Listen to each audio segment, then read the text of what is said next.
Welcome to the Learning Pines YouTube. We hope this video helps. You start by backing up everything, documents, photos, and any unique drivers, because formatting erases data. Once done, disable BitLocker and sign out of account so activation and recovery go smoother. Next, make a bootable USB with the Windows 11 Media Creation tool on a separate PC.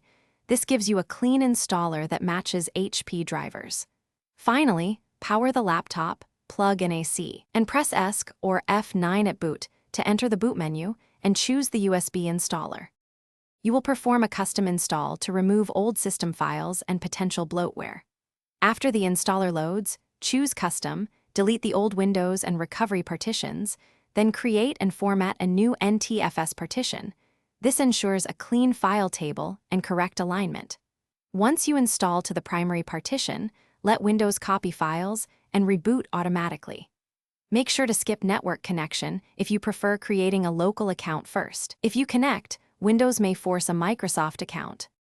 You finish by installing HP chipset, audio, network, and graphics drivers, either via HP Support Assistant or manually from HP's site, because generic drivers can limit performance. Once done, run Windows Update several times to capture cumulative fixes and firmware updates.